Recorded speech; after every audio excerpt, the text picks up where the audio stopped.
PSYOPS comes in and looks at his mission and looks how they can support his mission with a campaign of informing the target audience. The classic one was the first Gulf War, where we produced millions of these safe conduct passes that they dropped out of aircraft on Iraqi positions. At 14 3/4, you could go and apply to join the army. We did a Northern Ireland tour in 77. We had shootings, we had a couple of rocket attacks, loads of riots, a few IEDs, and this guy been kneecapped and beaten up and left dead in the middle of the road. And that sort of haunts me a little bit. So I did about 2 years as a teleop radio relay operator. This new unit was forming called 15 UK Psychological Operations Group. So I became a purveyor of propaganda, lies and deception. This is a strategic asset. It's up there with SF-type operations. This is game-changing stuff. It was a successful operation because we took in more weapons than we set out to do. I loved it.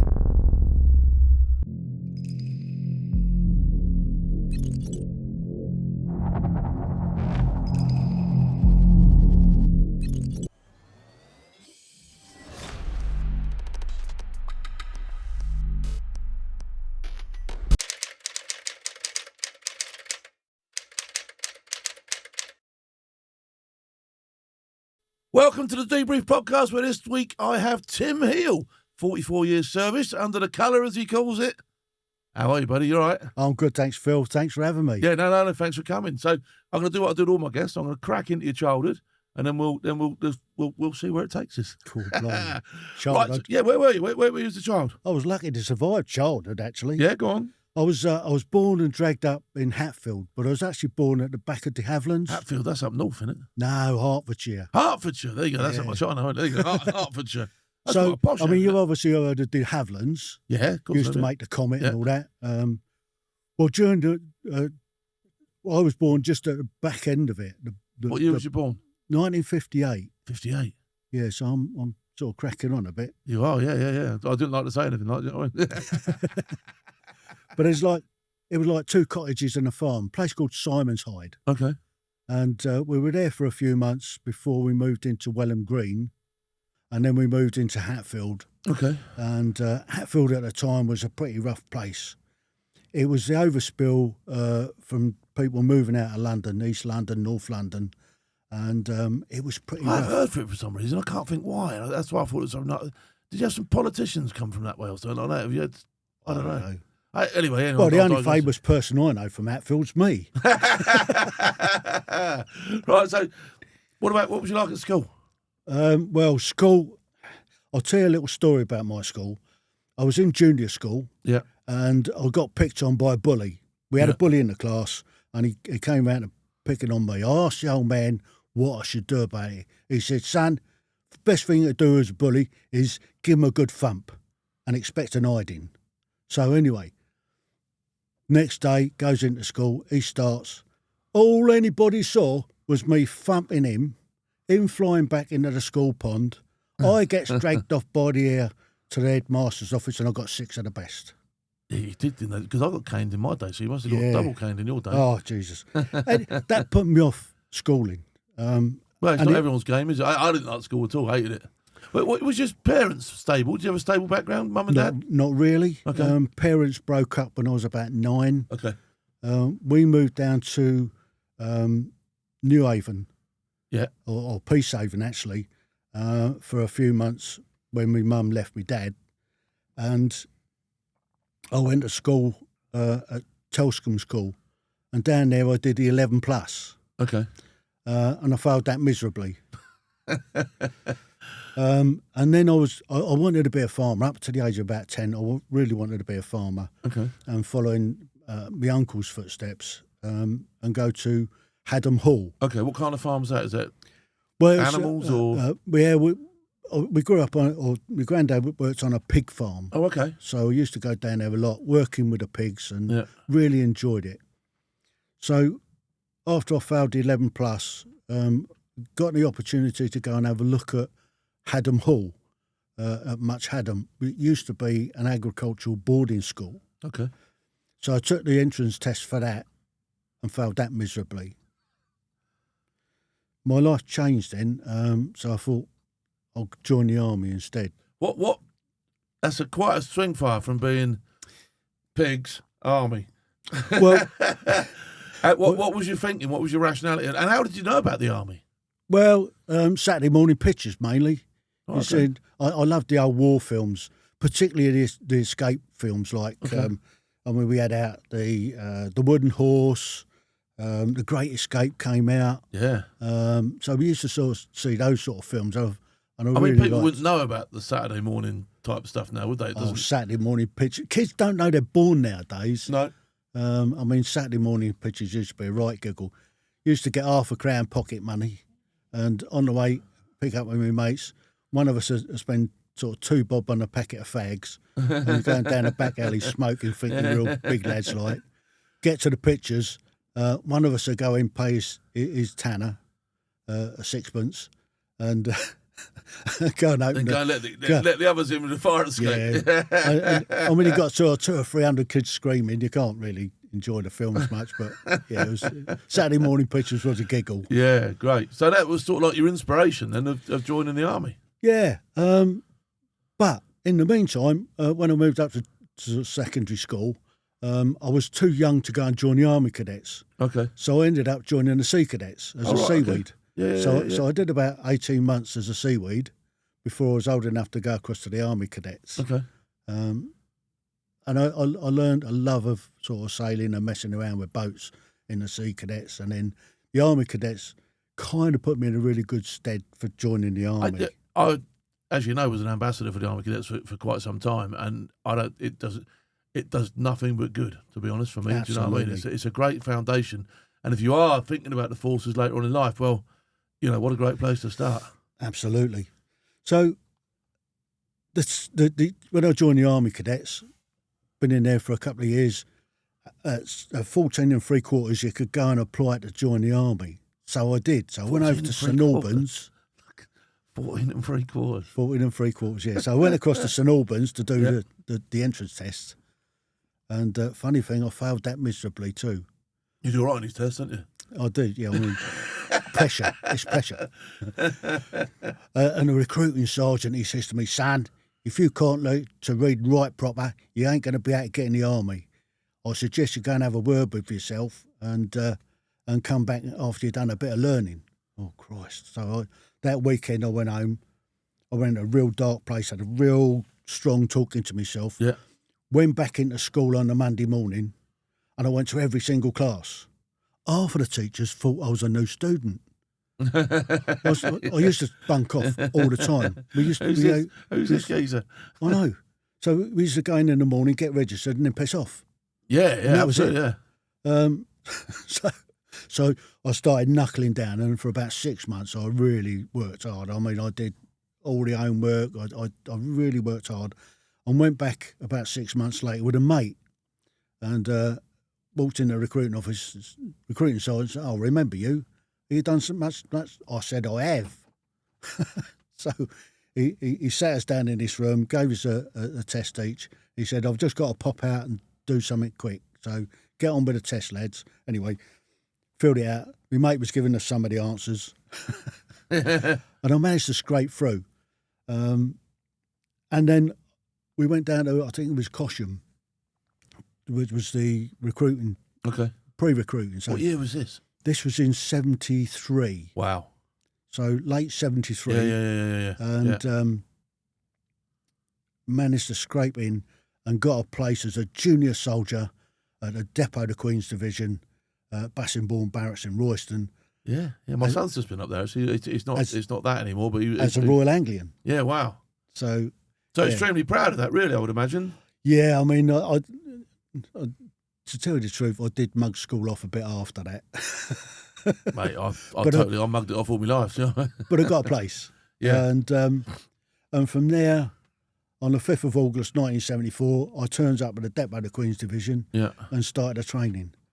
Now, we started with 3 big platoons. There was, I don't know, close on sort of 200 or 300 kids. Really? There was a big intake.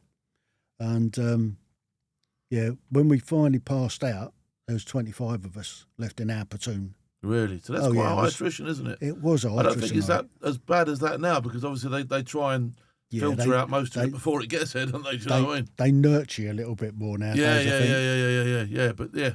No, I've been up to the Junior Soldiers Academy. Right? It was an impressive place. The one up at Harrogate's particularly. Right. I mean, it's really good. Really good to see what they're doing up there. Like, do you know what I mean? My son went through there. Yeah, me too. My stepson went through there. So so it's really, really good. Yeah. So how did you find training? I mean, my training, I loved it. Were you the same? Did you? Because I'd been through the Sea Cadets and the Army Cadets, I had a good idea what's coming. Yeah. And I loved it. It was brutal. Don't get me wrong. It was tough. I mean, especially for what were you, 16 years old? Yeah, 16. That's what I'm saying. 16 years old. That's a shock to your system. It wasn't so much because I'd been away an awful lot. I mean, I was never a home boy. No, I was never a mummy's boy. but yeah, from that point of view, I really enjoyed the training, and we did our 24 weeks, and then we went over to the adult training and did the last 12 weeks of the adult. We joined them at the. So where were they? Where was the adult training? That was at the depot as well. Oh, okay. So it was all at Bassingbourn. Yeah, so it was all at Bassingbourn. Oh, okay, so nice. we had junior soldiers there and sort of adult soldiers. Okay. So went through training, passed out training, and I got posted to the 2nd Battalion, the Royal Anglian Regiment. They're poachers. The poachers. There you go. Once a poacher, always a poacher. That's it. They got poachers, Vikings. What else they got? There used to be Pompadours. Pompadours, that's the one. Yeah. But the Pompadours got disbanded in '94 Okay. and got swallowed up with the other 2 battalions. And then the reserve battalions sort of went across to what they called the East of England Regiment, and then somebody saw sense and renamed it Royal Anglians, and they became the 3rd Battalion, which is now the Steelbacks. Right, okay. And they're really well recruited and really well thought of soldiers. Yeah. No, great unit. Yeah. So where did you go as a first young posting? Poacher? Munster in Germany. There you go, a drinking post. Oh, Jesus Christ! Yeah, that was a culture shock. Yeah, it was a drinking culture back then, and I was there we got there in the September of '75. We came out in June '76. We came back to Gillingham in Kent. Okay, yeah. And although we had a 2-year posting in Gillingham, I think we spent about 6 months there. Really? So we was always away on exercises. We did a Northern Ireland tour in '77. That must have been punchy. Was it punchy? Was it ever? Come on, tell us a little bit about Northern Ireland '77, because that's before my time. Well, A Company were posted to the Ballymurphy. Okay. And the Ballymurphy at the time was really hot. We had some sort of major incident pretty much most every day. We had shootings. We had a couple of rocket attacks. Yeah. One of the rocket attacks was really funny because we used to have 2 Saracens, and the post office van used to come in to go up to what we call Kelly's Corner, which was the White Rock Road and Springfield Road, and the post office there. So I had to be escorted in. And this RPG was fired from the bull ring, missed the post office van, hit the wall of this house. The wall of this house fell in, and a bloke was in bed and landed on the front garden. Like, cheers for that. Yeah, that was ever so funny. But we had loads of riots. We had a few IEDs. I was because that was sort of like after that honeymoon period that they experienced. This was when it really. That's when they touched the paper, wasn't it? It really went for it, wasn't it? It was a lot of so bad. civil unrest. Lot of civil unrest, wasn't there? Lots and lots of civil unrest. We had. I mean, a riot kick off like that instantaneously. They're scary things, right? I did one in Londonderry years ago, and it's like on that baseline, you are like, especially once the old petrol bombs start coming in. Well, I was on a batting gun. Nice. That's what you want, is the batting gun. So we got this football match. Everybody's in the cookhouse watching football. Unbeknownst to us, there was a riot outside, and they were stoning the camp. But one of the rocks must have cut the wire from the ops room to the cookhouse, because nobody knew anything out till somebody came in and shouted, "Look, we're being attacked! Crash out!" So we grabbed their kit, grabbed my batting gun, and we went out the back of the Moyard entrance, which is the back entrance, and we came round the side, and all these Herberts are throwing rocks into the camp and everything. And all we saw, as we came down, we got the order to fire. But we had a problem. Normally you have to fire 25 grain at these buggers. And they just catch. We run out of those. So you had the old... So we had the white brick ones, the 45 grain. Yeah, the 45 grain. So as we've come down, they've seen us and started to run away. I got the order to fire, so I fired this thing, and it's bounced off the ground, and he's got this lad right in the back of the leg. And as he's running away, his legs have overtaken him. He's landed on his Swede. The snatch boys have gone out and grabbed the leg apiece, and they're running back with him, and he's flailing about. His head's banging, his arms are flailing about. All the back end of his head split open anyway. They nicked him. But that was one of the incidents that was really funny because busy old time then. You just see the round, and it was like slow motion. Once it's hit the floor, it can go anywhere as well. Yeah, I mean, that's a bit of luck involved in that one. Yeah, so that was a pretty rough tour. We were shot at once. We were going out in sort of 4-man bricks as a 12-man patrol. We came down out of the Moyard down into Spring Hill Avenue, and when we were in training, we used to change sides. And it just change and we swap sides. 2 months we've been out there. I'd always been on the front right. Guy called Alan, who's a section commander, was on the front left. I had a guy called Terry behind me and Chris behind him. As we're coming down Spring Hill Avenue, we'd only just come round the corner. He said, change. What? So we swapped sides. We got about 100 metres down. 2 rounds from not an Armalite, the other one. AK-47? No, a smaller one than that. That stubby thing that they used to. Yeah. I know the one. Anyway, we received that because I fired 2 rounds back. Yeah. The first round must have whizzed past his head because he dropped the weapon. The second one went through a stained glass window of Corpus Christi Church. He got away then, I'll take it. He got away, but we retrieved the weapon afterwards. But he got Alan in the groin and went out for his backside. Now he sent the contact report. Hello, this is 13 Bravo. Contact, Spring Hill Avenue. Send Starlight. I've been shot in the arse. Out. So I seen him go to ground. He fell over. Yeah. And we thought he'd been shot in the arse. So we were doing a follow-up behind us till we realised that it wasn't. I mean, the exit hole was small, just the entrance, so it just clean gone through.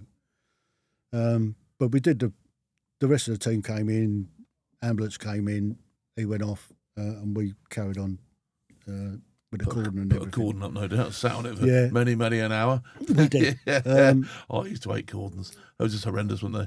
Get that. Once that white mine tape goes up, you know you're in for a day, you know what I mean? Yeah. And then a couple of weeks later, we got crashed out. We were on QRF. We got crashed out to Kelly's Corner. There was a bit of a ruck going on up there. So we went up there, and as we arrived, they started throwing stones at us. So we made our way around the back of this house, and as we were going over the fence, my mate Paddy was in front of me, and they commandeered a what's name. He caught most of it. I got blown over and landed on me head, got a big lump on my head. Yeah. They dragged him off to hospital. I was out on the ground for another 6 hours with concussion. With your helmet bouncing off you. Oh, we didn't wear helmets. We weren't wearing helmets at the time. So we had a choice when we went out whether we were on flak jackets or not. Yeah. Depends on what sort of patrol we were doing, whether we wore them or not, because we could move around a lot quicker without them on. Yeah. So we got blown up. That was a rough tour. Yeah, it sounded it, yeah. Did you lose anyone? Did the battalion lose anyone out there? We didn't actually lose our blokes, but we had other blokes come into our area to help us out, and we've lost about 4 guys from the Royal Scots. Wow, yeah, sad times as well. Yeah, so that was obviously, that's your sort of like baptism, that's your welcome to the real world, isn't it? Yeah, you know what I mean? And I saw my first dead body back then. Yeah. That was a rough tour. Who was that? Just some Irish guy up in the, we had a Protestant area just next to the Ballymurphy, and this guy was been kneecapped and beaten up and left for dead in the middle of the road. Really? Yeah, done a number on him then. Yeah, absolutely. Yeah, it's not. Yeah, it's a bit of a. How old were you then? 19. Okay, so yeah. It's a, Yeah. It's a lot to be taken on board, isn't it? But It was. you do grow up, don't you? You have to grow up. I had my 19th birthday out there. Yeah. I think I had my 19th in Londonderry. Do you know what I mean? It was like there were so many tours of Ireland in those days, wasn't it? It was like you were always out there, weren't you? Well, at the end of Gillingham, I mean, we've been to Italy, we've been to Gibraltar. Yeah. Gibraltar was brilliant. I got pinged to do the Convent Guard and the Four Corners Guard. And that was great fun. And the Convent Guard is the governor's house. Yeah. And the guard room's the other side of the road, and you've got to march across the road and march up and down. And the guys that's not on stag are trying to make the person that's on stag laugh for the tourist like.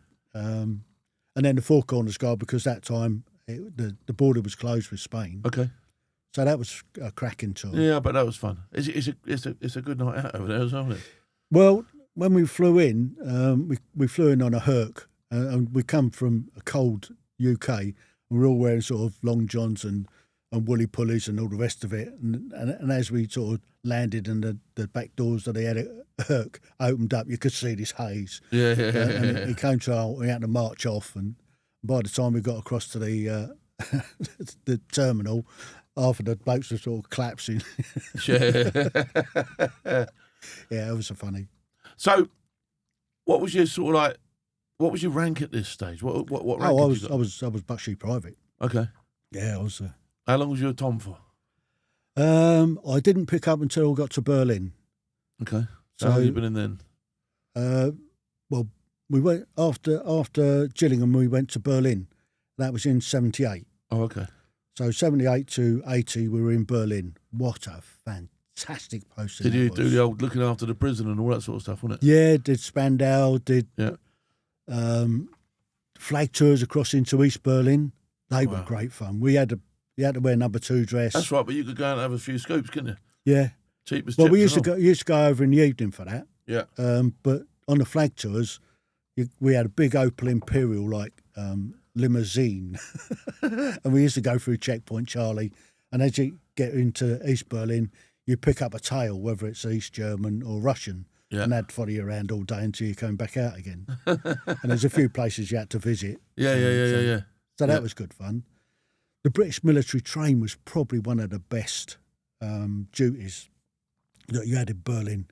It's an early start. You get to Charlottenburg about 6 o'clock in the morning, and the train sort of leaves, and it's like a Pullman class. Okay. And you have a posh breakfast on there and all the rest of it, just showing off in front of the East Germans. So you go through Helmstedt and Potsdam. And how long are you on that for? You on it all day? Yeah, it's all day. You get back in the evening. Oh, okay. What's the point in you being on it? Well, it's just to prove that we could go through East Germany, basically. Right, okay. Just so it's just a sort of like, it's a bit of a jolly, really, then. Oh, absolute jolly. We like a jolly. Yeah. So that was a cracking. Was that a couple of years out there? We did. I did 2.5 years in all. Wow. So really enjoyed Berlin.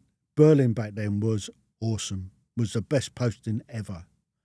Yeah, I heard. The Royal Hampshires went out there about 5 years prior to me joining. Yeah. And everyone said you'd missed out there, like, do you know what I mean? Because they had a great time out there as well. Yeah. So yeah, no, sounded like fun. So after that, where did you? Had you progressed through the ranks a little bit by then? Well, I picked up my last jack then. Okay. And the powers that be deemed it the right thing to do after having a plum posting like that to send us to Londonderry for 2 years. Right. Okay. Yeah. Thanks. So get yourself in the bogside. Yeah. So the bogside of Craigan, it's no fun whatsoever. Strabane. Were the Rossville flats still there when you was there? Were the flats still up? Yeah, they were just taking them down the first time I went there, but it was sort of like, you could tell, all down that Rossville Street. It was a horrible place. I hated it. So the back end of that tour, it was October 82. Yeah. The company commander called me in and said, did I want a posting? Okay. Yeah, where to? He said, you're going to Sennybridge to the Army Handgliding Centre. Okay, what's hang gliding? I'll have some of that. Yeah. So anyway, that October, just before we pulled out, I got posted to the Army Handgliding Centre at Sandy Bridge Camp. And I did 3 years hang gliding. 3 years hang gliding. That's just like, wow. Yeah, I mean, nothing like that ever happened to me, I'm going to tell you. I didn't even know what it was when I arrived. And day one, this guy, Captain Taggart, had set this thing up. Yeah. He was a REME officer. He died a couple of years after, while I was there. I was actually flying one night when he party company for his hang glider died in front of us. Yeah, it was horrendous. Yeah, what did he do, fall off it? Yeah, basically what he'd done, he was testing somebody's glider for him. So he clipped in with his harness and he was too low, so he clipped in above the hang loop. And I'd taken off beforehand and I'm flying up and down. It was Hay Bluff. I was beating up and down the ridge. Yeah. Lovely evening flight. And he took off and we were sort of doing wing overs together at each end of this ridge, and he came over one and it stripped the hang loop that he was on, and he fell about 200 metres, bounced off rock. You see him go? Yeah. So I landed as quick as I Put could. yours down as quick as you could and go. And there was 2 other students there as well that were up there with us that evening. There's nothing we could do for him. Yeah, that was a sad moment. Yeah, I bet. Yeah. And the thing is, as well, on a sort of like adventure training trip, you don't expect it to end like that, do you? Do you know what I mean? It's sort of like there's an atmosphere around these places which is not. If you're in Londonderry, or if you're in, then you maybe expect something like that, but not on adventurous training. On a sort of like great day out, everyone's having fun, and then all of a sudden it's like, yeah, that's minging. I mean, paras were probably the worst. There's something not right in their head. Because they go for a whole training period to learn how to fly. So you start on flat ground and then you work slowly up what's name, and you get the final test to get your Pilot 1 certificate is that you have to take off from about 900 feet, fly out, stall the aircraft and recover it. Yeah. Put some turns in and land. This one guy who's a para, we took off. He took off, and immediately went into a stall, crashed on the side of the hill. He just bounced. It didn't do the hang glider a lot of good. No, so 3 years there. That must have been quite a good 3 years. Yeah, other than the obvious incident, but yeah, I really enjoyed my time in there. What's it like going back to your unit after you've been somewhere like that? Well, this is where it came to a head. I was remarried at the time, was divorced and going to get married again. The current one at the time didn't want to go to Germany because the battalion was in Colchester at the time and they were earmarked to go to Celle. Okay. And they were going to be in Celle for at least 5 years. Another drinking tour. Yeah. She didn't want to go. I'd come into my 9-year man service, so I did sort of 18 months as a boy. You do something for the Queen, don't you? Yeah. Or the King now, but you do it for the Queen, don't you? So I got to my 9-year point, and she didn't want to go. I didn't want to leave her behind, so I put my papers in. But while I was at the Hang Gliding Centre, I used to live on camp. Okay. And we used to live in a little cookhouse there. And Buddy Europos, what's his name? Andy went down. Yeah, I know. Yeah. He came through with a couple of his mates and they were scoffing in our cookhouse pre-selection. So I met him and learnt a little bit about, after 82, everybody wanted to join the SAS. Yeah. So on the weekends or days that it wasn't flyable, I used to stick a bag on my back and have a wander around the hills. So I had the idea when I got out, I'd go and apply to join 2-1 SAS. Okay, yeah, cool. Now that's a funny little story. So I turns up down at Duke of York headquarters with about 100 other blokes. We're all in this big hall, and there's this little jock RSM there. He said, "Lads, listen up." So the whole place went quiet. It was fairly quiet anyway because they were all sort of cagey. Yeah. And he said, "I've got some advice for you boys." This is in his jock accent. I can't do that. No, yeah. Swerve it if possible, or it comes out really bad. I've got to say. He says, "Lads, all those that smoke, put your hands up." First, put your hands up. All the yous that don't take sugar, put your hands up. He said, "Right, those that smoke, give up. Those that don't take sugar, start." And that was it. And then we got split down into sort of, I think, 3 different groups. Yeah. One group went out, run round the track. That was a laugh. So you're a civvy now. You'd got out, and though you were applying for 2-1. I'd literally just got out, Yeah. or just about to get out, because I applied before I got out while I was on terminal leave. So I was up there, and we were running around the track. You had to do 12 times around the track to do the mile and a half, like. Yeah. And you had to do it in under 10 minutes. So clever bugger here. Got round at about 8.5 minutes, 9 minutes. He said, "Go round again." I ended up doing about 3 extra laps. And then we went in, done some paperwork, and then we went in to see the doctor and all the rest of it. And then they told you, go and report to whichever squadron you was going to. And I was at C Squadron over at Hitchin. Okay. So it turns up at Hitchin on the drill nights. And I did that for, about 8 months. Okay. And then I broke. I smashed up my knee, and that was the end of SAS career, really. Yeah, so you wasn't... Time I got the injury sorted out, life had moved on, and I got transferred over to regular reserve. Okay. Which was, you turn up once a year with your kit, watch a video or something. That's right. Yeah. It just kept you in sort of like you were... Give you £100 plus your travelling expenses. That's right. Yeah. Thought, that's all right. So I did that. What were you doing for work now? I started off as a motorbike courier. Okay. And decided there wasn't a great future in it. So I went lorry driving. Okay. So I did a bit of lorry driving because I long distance type stuff.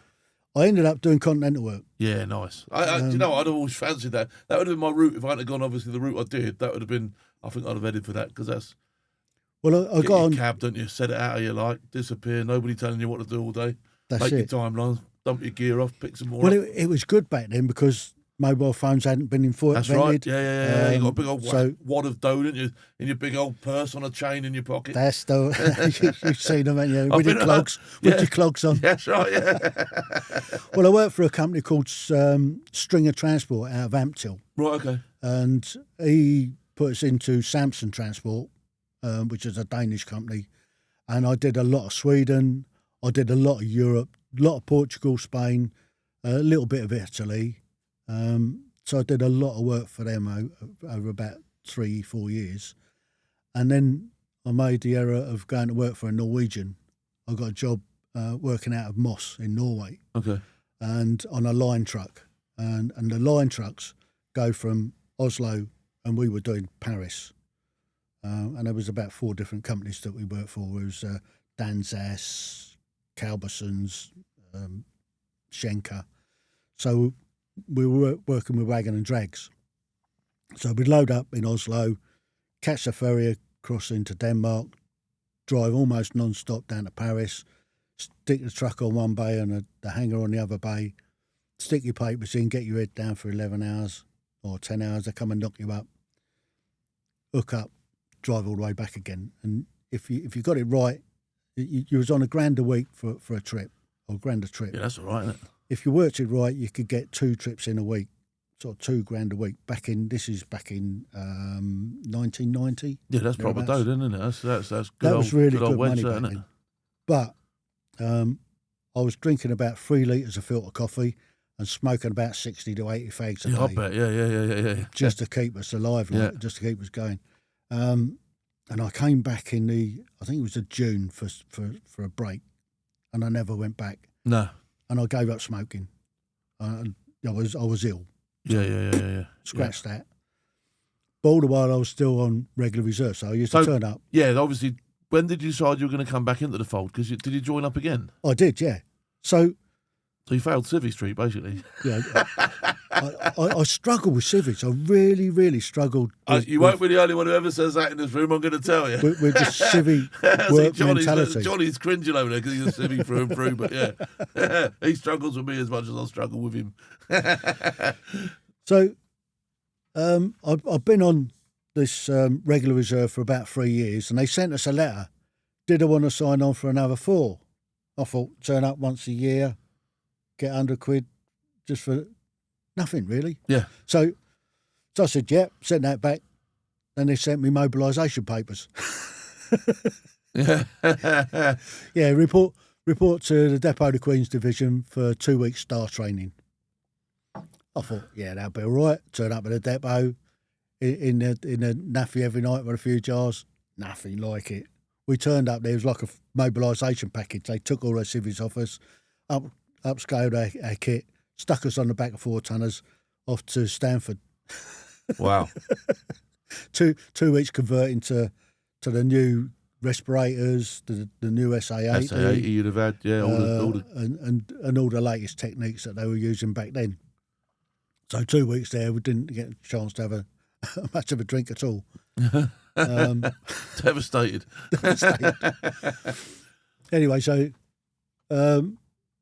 then I was working for an agency at the time, and they put me into there wasn't a lot of driving work going on, so they put us into a call centre for BT. Okay. And one of the guys there I was working with was a staff sergeant in the signals over in Bedford. So he said, "Boy, why don't you come and join us lot?" So, and I said, "Well, I was 37 at the time." Wow. "No, they just changed the rules," he says. So, went over there, got into the TA. Took a little bit of time. Yeah. So I did about 2 years as a teleop radio relay operator. Okay. On Euromux. Had a really good time. And then this new unit was forming, Chicksans, called 15 UK Psychological Operations Group. And I got invited along there to have an interview. So I went along, and because I got a bit of a background in printing, yeah, my wife at the time worked at a printer's, and I used to go and help out when they had big jobs on, minding a single colour press. So I got a good idea of the print process and all the rest of it. So that was one of the requisites. Plus I could drive a wagon, because I had some wagons there, and got invited to join the group, transferred across to 15 site. So tell me a little bit about what the job was going to entail there.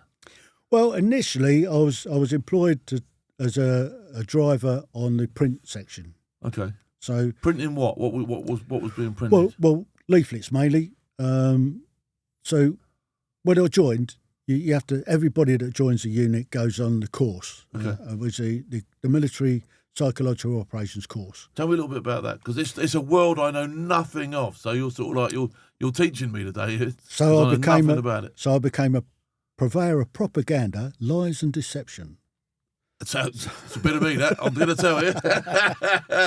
So basically, the leaflets. These are leaflets that are obviously going to be dropped into strongholds to try and sway people's opinions. all manner of leaflets. But I guess the classic one was the first Gulf War. Yeah. Where we produced millions of these safe conduct passes. Okay. That they dropped out of aircraft. Yeah. On Iraqi positions. So saying to you, if you're a soldier and you've got one of those, yeah, you're not going to get shot. If you haven't got one of those, you're fair game. Yeah, pretty much. So that was quite a successful operation. But the course itself, you go through the grounding or the basics of what psychological operations is. You look at the planning process. You look at the target audience analysis. You look at product development and the process you go through to get it approved, the approval process.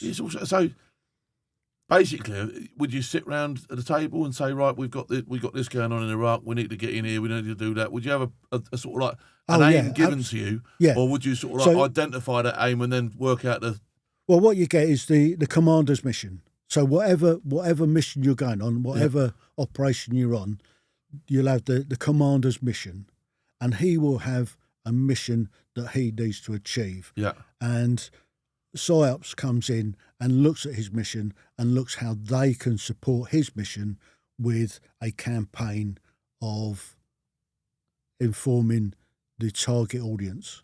Yeah. Of what it is you want. What it is you want to get across. Yeah. So basically, psychological operations, all it is directed at a target audience. Because it's not just leaflets, is it? You have those great big radio packs that you can stick on and all that sort of stuff. Is that within your remits? Yeah, I'll come on to that. But, good. I'll enjoy this. But basically, it's a target audience to change an attitude and a behaviour. Okay. And that's the crux of what psychological. But it's a difficult thing to do because these places are hostile. They're a completely different sort of like organisation and belief to ourselves, aren't they? Do you know what I mean? So there's a tall order to go into somewhere like that and persuade them, isn't it? Absolutely. So it all starts for us operators, because that's why I became an operator, originally on the print section, but later on radio. And I'll come on to the radio stuff because that's really important stuff that I was doing with that.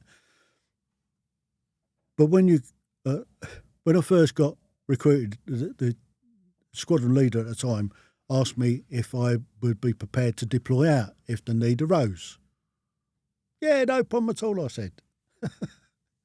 So 6 months after joining the unit, I got mobilised to go to Kosovo. So once I got identified, then what you do, you look into the target audience.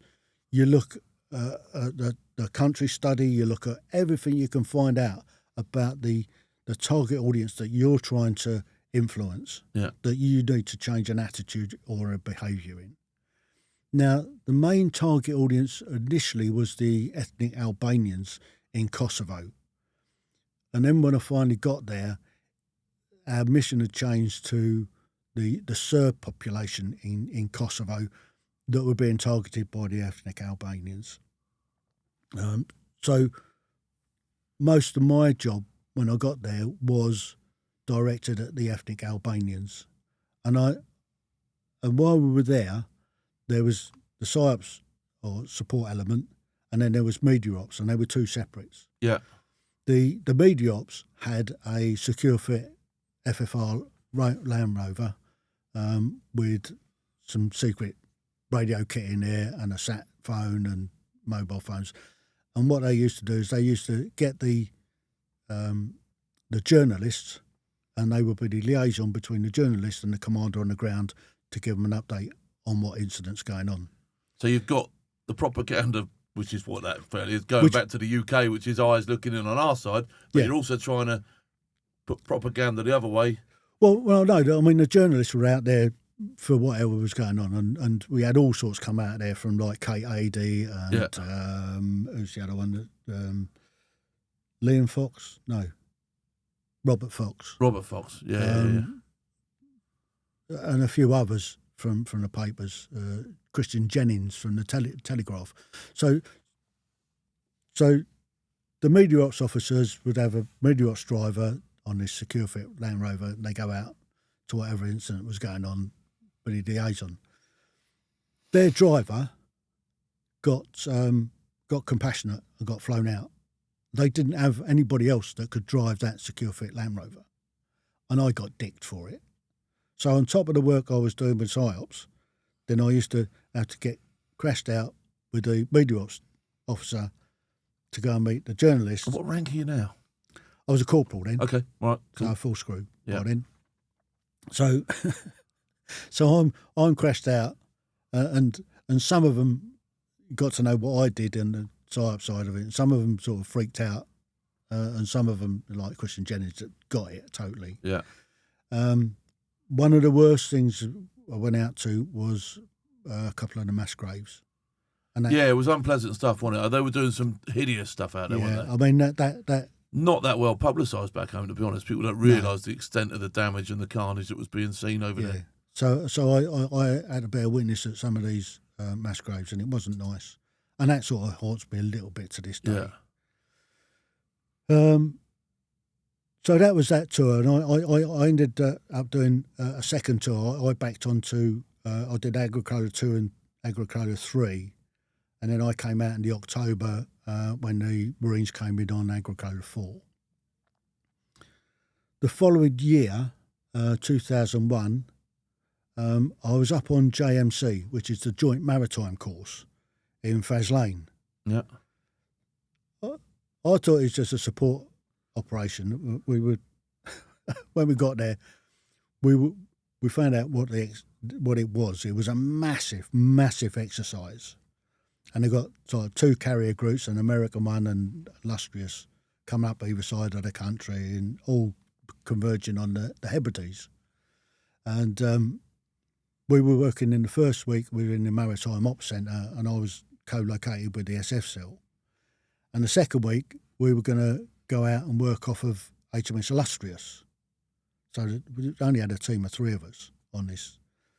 And over the first weekend, we got extracted to go to Kosovo, to go to Macedonia. Yeah. So the 3 of us extracted, left the support to this operation, this exercise, yeah. to go to Macedonia. So we drove down over the weekend. Monday morning, me and another guy drove up to Chilwell, got mobilised. Tuesday, we went into main building, got a full brief on what was going on in Macedonia at the time. And then a couple of weeks later, we flew out to Macedonia. Our kit had been put on wagons on the ships at Marchwood, and we went down to Thessalonica to pick the wagons up, brought them up to Skopje. We were part of Task Force Harvest. Okay. We were out there 3 weeks before the old Blair Assault Brigade turns up. Yeah. And we were down there with our cameras and started getting pictures and imagery of Barney White Spanner and his Blair Assault team coming in to Skopje. And then I did a bit of work with the paras up in some of the villages and that, where they were collecting weapons. And from an operational perspective, for us, it was quite a good operation because it put us in the limelight. It was a successful operation because we took in more weapons than we set out to do. And so your part in this, was it leaflets? No, I was at that time. We didn't do leaflets, but we did newspaper articles. Okay. We did radio pieces. Got you. RDS radio. You know your radio with RDS. Yeah. Well, you can have a scrolling message in Macedonia. You can't do that here. So one of the messages was NATO, the mission continues, and they put that out, and that was a first on RDS radios. So it was deemed a success from that point of view. Off the back of that, then we got a lot more funding and some new equipment identified. During that, 9/11 happened. Yeah. 5 months later, I'm flying into Kabul thinking, what have I done to myself this time? What rank are you now? I was still a corporal at Okay. the time. I didn't pick my sergeant up until I came back. Okay. So I did 5 months in Kabul, and predominantly my role was putting together the ISAF News. We came up with this concept of what we called the ISAF News, which is a tri-language newspaper directed at the local population. So it was in English, Pashto and Dari. Yeah. And that was another nightmare. We told them that we used to work with Adobe Creative Suite, and we said that we needed the Middle East version of it. So they give us a So standard. your translations are all right and all that sort of stuff? Well, no, the Middle East gives you the opportunity to work in Arabic script. So, Okay, yeah. That's what I'm saying. So all the writing's correct, and because it doesn't take much. It's all punctuated. It's all in the punctuation, the Arabic text, isn't it? So if you get it wrong, it can completely mean something else. And to add complications into it, then you've got Pashto fonts, which are quite a lot different, and there's quite a few more fonts than the Arabic ones. So rather than give us what we needed to do the job with, we had the basic version, which didn't work. From that, what we had to do, we got an old Windows laptop, bastardised it and put Arabic windows onto it, so the interpreters could write out the Pashto and the Dari script, print it out onto bits of paper. We had to cut it out, then we had to paste it up onto a big sheet. A nightmare. Absolute bloody nightmare. So you must photocopying that in order to get it rolled out on a proper print run? Yeah. That's insane, isn't it? Yeah. For the sake of somebody going to tell you what, they actually need that. But in the scheme of things, that programme's not going to cost a lot of money either, is it? Do you know what I mean? £745. I know, because I got someone to buy it for us and send it out. So we got that loaded on and made the whole process so much easier because they sent out some new kit. So that was, for me, it was a really, really good tour. I managed to get out. I used to go out on the ground quite a bit, just me and one of the interpreters. Who were you going out with? Just me. Okay.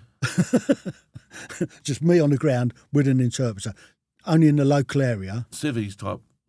Yeah. Yeah, okay, cool. No, I was in uniform, carrying the weapons and everything. So it was a benign area at that time. Yeah. Oh, right, okay. I mean, if we had to go up to Bagram, then we had to get the Italian escort. But just for going into the local area, I could go out, and we had the radio television Afghan across the road. We had the American Embassy. Whereabouts were you? In the university building. Okay, yeah, I know that. The main headquarters. Yeah, got you. Yeah, I know where that is. Yeah. So we could go into the local area, and I got to do some interviews. I did Ashraf Ghani, I did Hamis Karzai, I did the Minister of the Heart. Karzai's really well spoken, isn't he? I've met Karzai myself. He's really well spoken. So I got them interviewed for the newspaper, the ISAF News. They had the big lawyer Jurga on there. That's right. I was there when that was going on. And there was a woman from Helmand province. Yeah. I didn't know this at the time, but Fazia, her name was. And she was able to speak at this, and she was quite well respected. And I managed to get an interview with her. Then we handed over on the 20th of June to the Turks.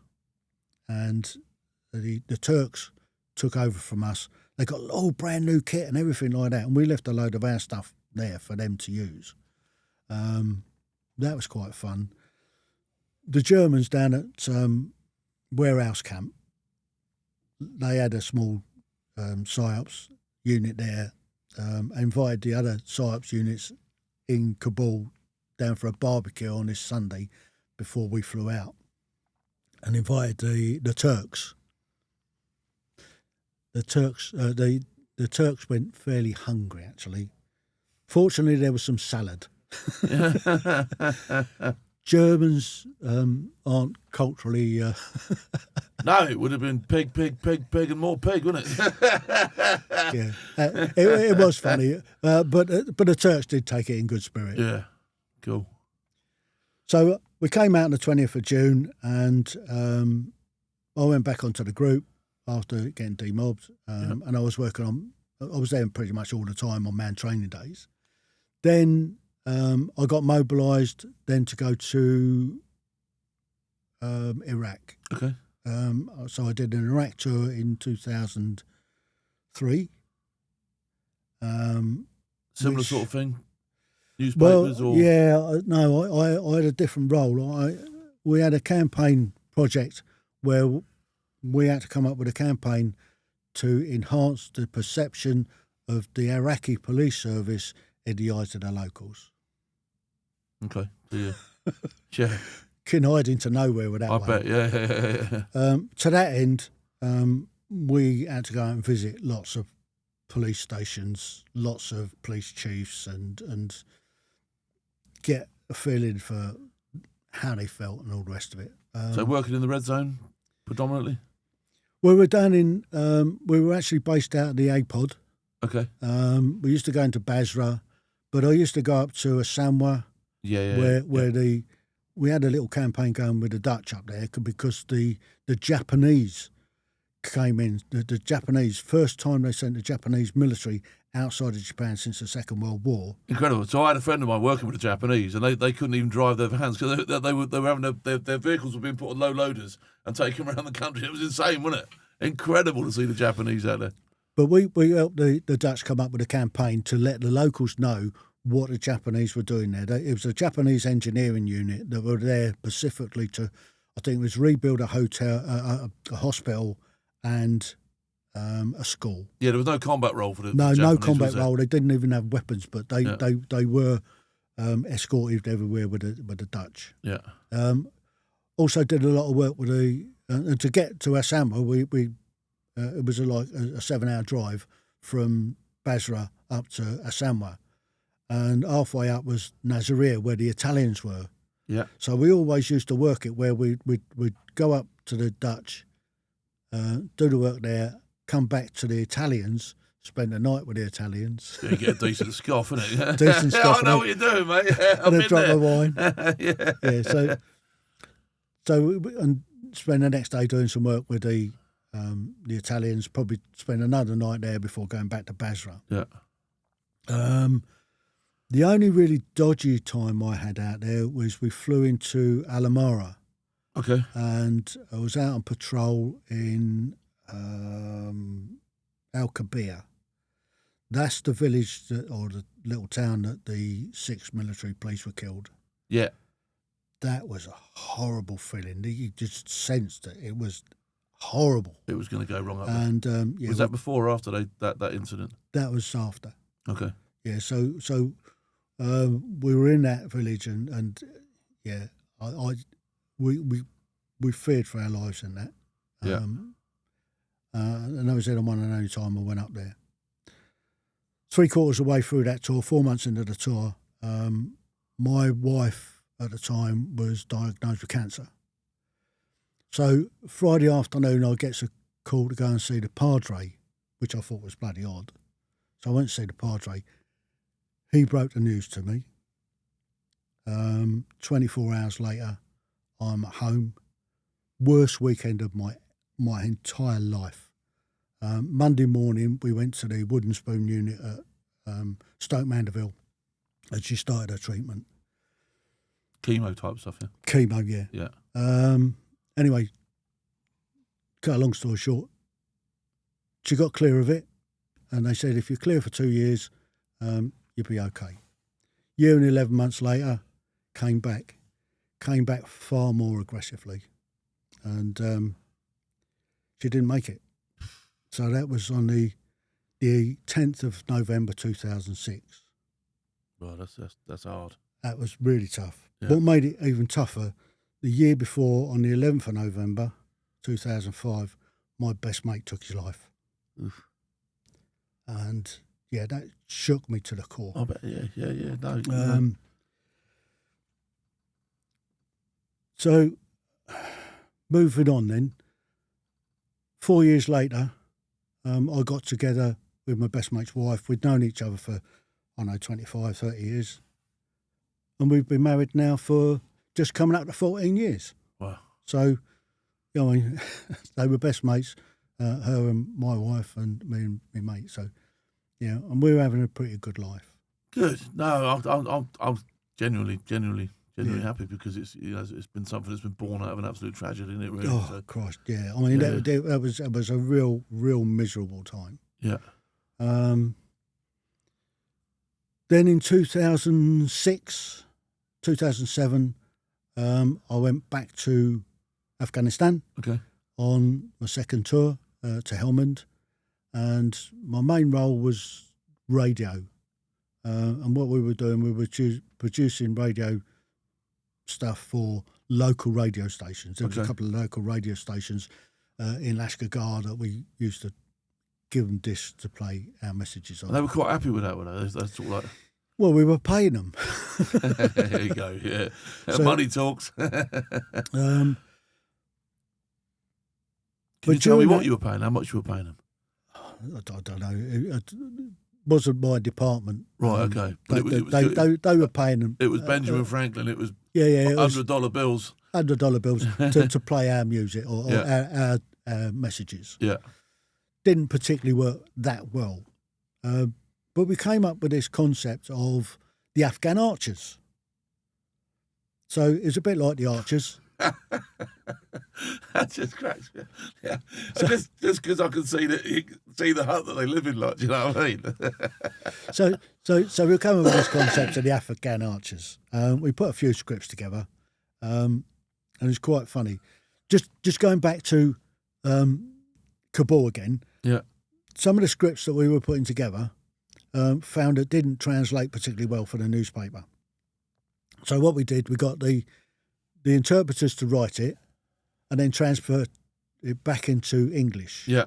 So when you read it, you kind of got the gist of it, but it didn't make grammatical sense. Yeah, of course, yeah.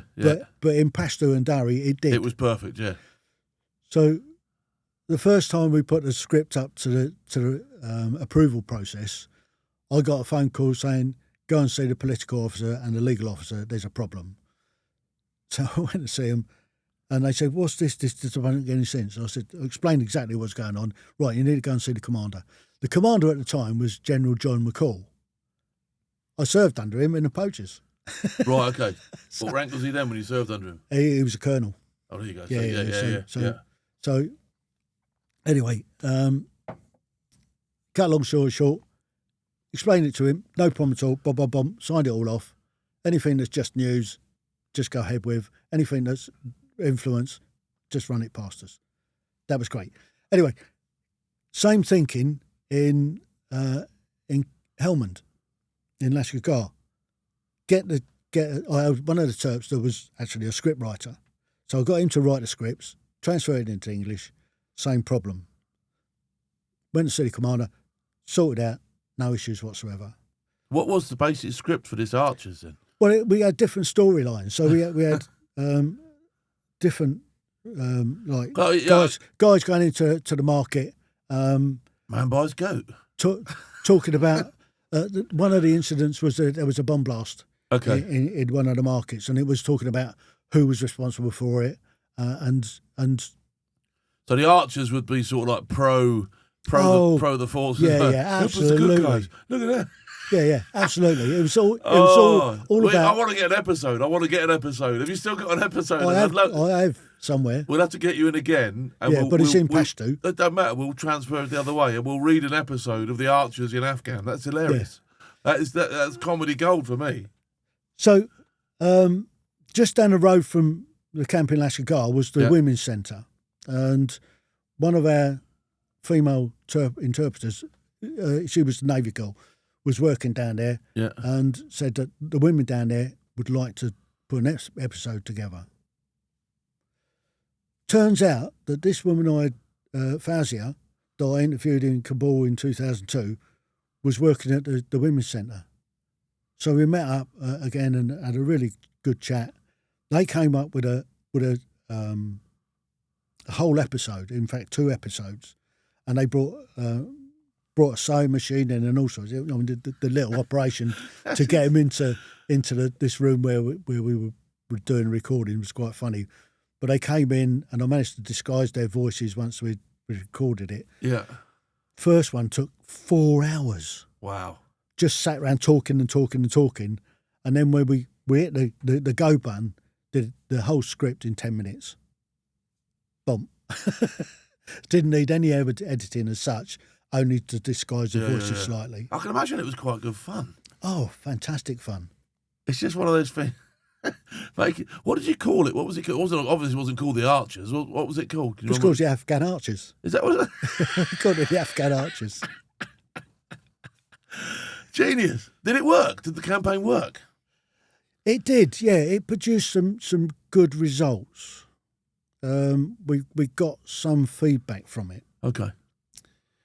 Then I came back out of that tour, and we started, during that tour, we started to bring out the concept of radio in a box. Okay. So the radio in a box is essentially a commercial radio station in a box. So it's got a 50-watt radio FM transmitter with a media case, and you hook up a laptop to it and a microphone, and you push out music or you can boom messages. It out, and everybody can get hold of it if they want to get hold of it. And the very nature of the sort of people they are, I bet they do listen to it and all. And we were dumping these wind-up radios and everything, gizzets, loads of gizzets. We spent millions on gizzets for the guys on the ground. So I came back out of that, and we've been developing the radio in the box concept for quite a while. Then I went back in 2008, and my main role then was to roll out the radio in the box. So a few had been scattered around. What rank are you now? I was a sergeant. Okay, you're sergeant. No, I wasn't. I was a colour sergeant. Okay, cool. I picked up colour sergeant by then. Yeah. I was a sergeant on the last tour. So I was a colour sergeant. Because this is like, when you look at this now and understanding what I do, this is a strategic asset. This is a game changer, isn't it? It's not. Absolutely. You know, this is like proper, it's up there with SF type operations, isn't it? It's a proper, This is game changing stuff. So when I went out, there'd been a couple of these radios put into different areas that wasn't working quite well. So my whole 6 months was bouncing around the whole of Helmand, delivering out and delivering training interpreters to be radio presenters, training the guys that were looking after the interpreters to be radio producers, and showing them how the equipment works, how to maintain the equipment, and to set them up in the first place. It's not as easy as you think. No, having set up a radio station with Johnny over there, who's now nodding in agreement and justifying his place over there.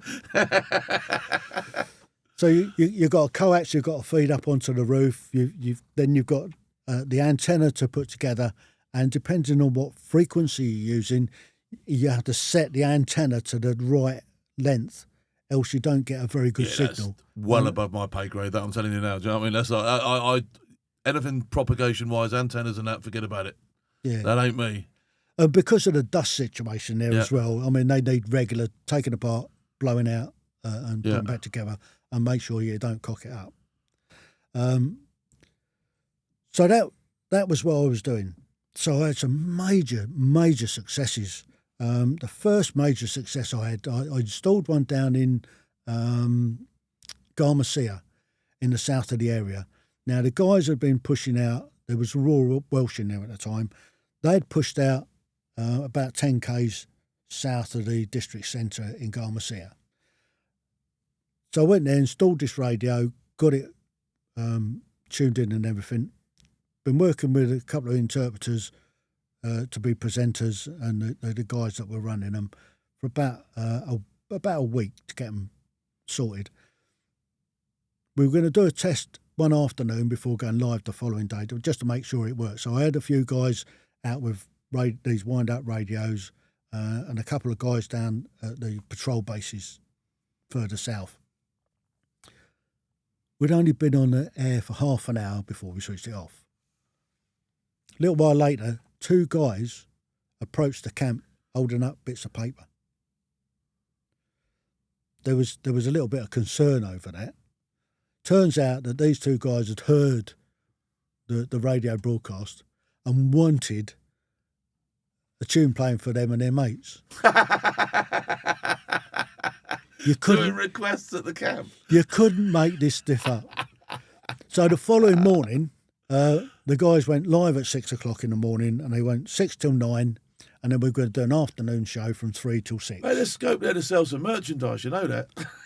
Start doing merch and that. So they'd only been on the what's name for a couple of hours, and there was guys walking up with bits of paper, wanting requests playing for them and the mates. Wow. So we started incorporating that in. So we were putting in some local news. We putting in our messages, mine awareness stuff and different bits and pieces, and reporting crime and any sort of Taliban activity. Yeah. And this was all starting to work really well. Been going for a couple of days, and it's only blokes that are coming up with bits of paper. I said to the boys, what if we put in a couple of girls' names saying that they've asked their brother in to bring a message in for them and their girlfriends? So that next transmission, they put out about 3 different requests from girls. They made up girls' names, Afghan girls' names. Lo and behold, that afternoon, we had There's a stampede. a stampede almost of requests for girls and their girlfriends to have tunes played for them. Wow. That is a measure of effect. Yeah, gold. By the end of that week, I was due to fly back via Lash to pick up another set and fly. Then I think I went up to Kajaki after that. But I took a stack of about 2,000 of these bits of paper back to Lash, and that evening's prayers, I had to go into the CO's brief, and just explain what had happened, and got a big pat on the back for that. Following morning, I flew out then to Kajaki. Yeah. Did a similar sort of thing there. There was a radio already there, but it was up at the south end of the ridge. It wasn't even hooked up, and they was using it as a table. So I've hauled this thing all the way from that one back to, I think it was Athens, which is the one at the top of the what's name, and set it up with the EW boys. Yeah. Just to broadcast our messages, and they would pick them up off the net. So I was there for a couple of weeks. I had a fantastic week, couple of weeks there. I flew in on the aircraft that Ross Kemp flew out on. Well, okay. So, all right, Ross. And then I ended up down in Sangin. Did quite a lot of work in Sangin. We had a 4 kilowatt transmitter down there. So you were going to punchy places with this? Oh, of course, all those places you just said, Kajaki, Sangin, you know, they were all proper punchy places, weren't they? Although they certainly had their problems, didn't they? Yeah. I went into FOB Gibraltar, I think it was. It was one just south of Sangin, and I was there for about a week and a bit. And the guy that was running the team down there was an old mate of mine. I used to go skiing with. I'm a telemark skier. Yeah. And I competed at the Army and one thing and another. I worked with him and his guys. And the afternoon, the last afternoon, I was going to go out and patrol with them. But I had a message saying that a helicopter's coming in to take me out. I got onto a helicopter, flew out. A couple of days later, I found out that him and his guys had been killed in a bomb blast. Mm. That's another thing that really rocked me. Yeah. It's devastating. I mean, we were really good mates, and that I don't know what happened with the radio down there after that, because him and his 2 Turks were killed. So how many tours did you end up doing all told? I did 7 operational tours in PSYOPS. Okay. My last... So, you tell us quickly, so what did you sort of like finish up as? Where did you end up going after you'd done your last tour? But I finished in 2009. Okay. And when I got back to the group, I had a choice. I could do one of a couple of things. They didn't have another FTRS post to give me at the time, but they said that they could get me promoted to WO2, or I could look for another FTRS job. I was offered a job up at I branch as an instructor in the interrogation branch. Didn't really fancy that.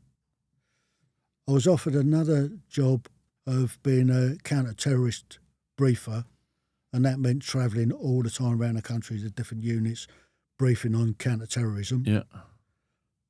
And this other job came up as a unit welfare officer for London Central Garrison.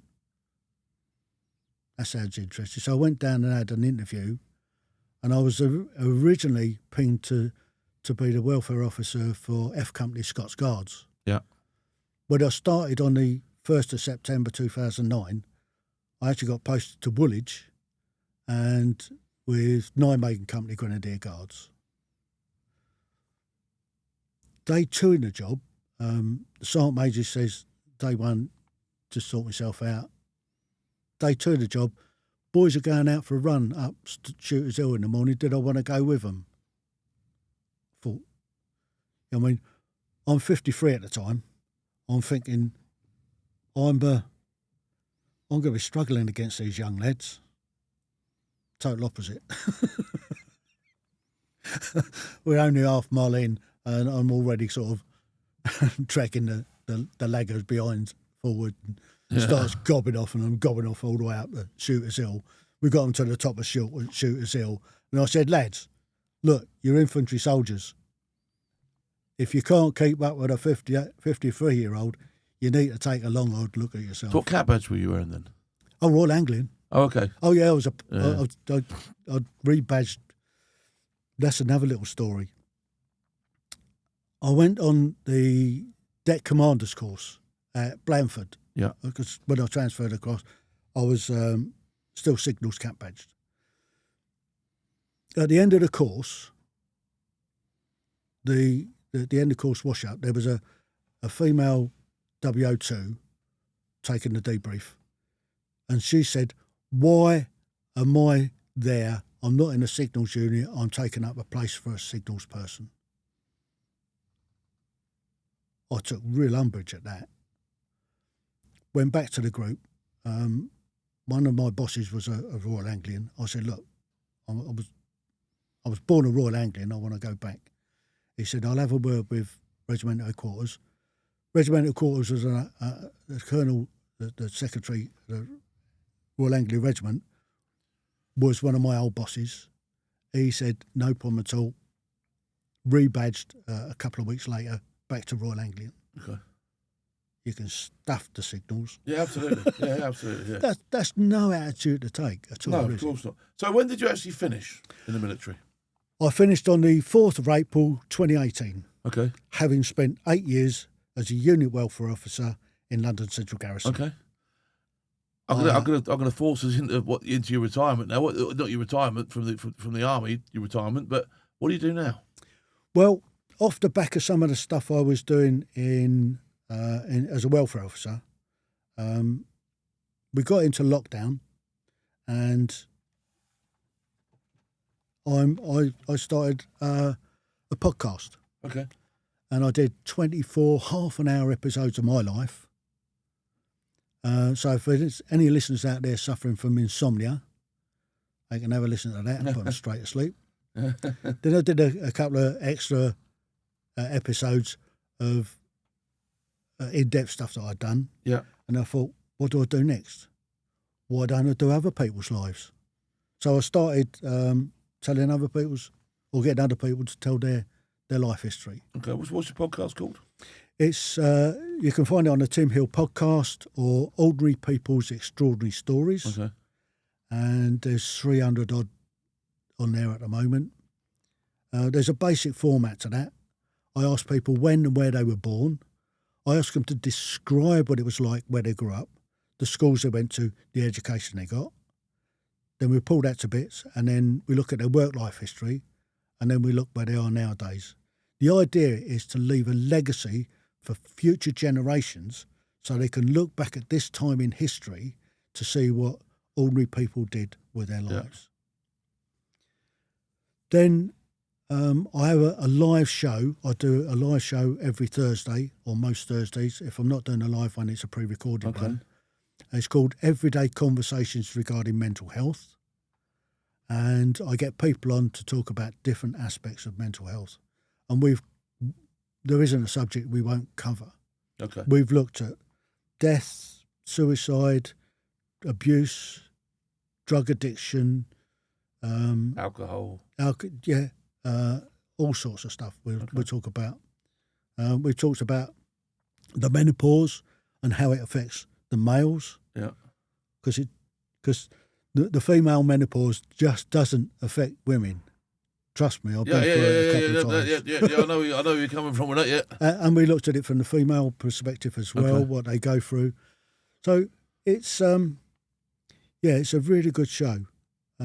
Anybody that wants to listen in to mental health issues, we'll stick it all below, so it'll all be in the links and all that sort of stuff. Yeah. And when we do our social media, we'll obviously give you a massive chuck there as well. So thanks. Yeah, we'll get that out there. Do. If people want to. What are your plans for the future? Quickly. Well, what I'm trying to do, I mean, I joined this thing called Podmatch. Yeah. It's based in America, and that's where I've got most of my guests from for Ordinary Stories and for the Everyday Conversations. What I'd like to do is to get more UK-based guys on and girls to talk about their mental health. Yeah. I think that's important. I think massively important. I think mental health is something that needs talking about and needs a platform as well. So. Yeah. What we're trying to do is take the stigma out of it. Yeah. To make it okay to talk about. Absolutely where I'm at. That's proper in line with what we're about too. So yeah. Anything we can do to help you with that, we obviously will. So that's where we are. But in London, I had so many opportunities to take the piss. Yeah. I mean, the Queen's birthday parade. We managed to wrangle our way into, when the Queen sits out the front and the General's office, you've got all the minor royals up there. Yeah. Well, I'm in the bell tower, stopping people getting to the minor royals. So we've got all the minor royals up there. That was good fun. You've seen the Festival of Remembrance, where Big Vern stands at the top of the steps, and the curtains open and people walk down. I'm on a curtain. I'm in full blues, like. You're getting yourself everywhere then. Yeah, I did all the guards. I did Buckingham Palace, St James's Palace, Tower of London, and Windsor Guard. Tower's good. I'm impressed by the Tower. Yeah. Well, I used to go because the boys were on Stag and all the rest of it. So I used to go down there, and then I did a couple of senior sergeants standing in when they were really strapped because we were still heavily involved in Afghan in that time. Yeah. I also did a visiting officer, a notification officer a couple of times. So I had real golden opportunities. I used to take guys sailing. I used to get part of the role that I made it because it was a blank piece of paper when I started. I wove in there adventurous training. So being a big sailor, I used to take guys sailing.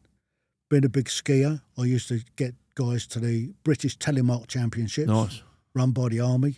I was on the first Army team to take on the Navy in the Memoir, and we won. Nice. That's what we like to hear. That's what we want.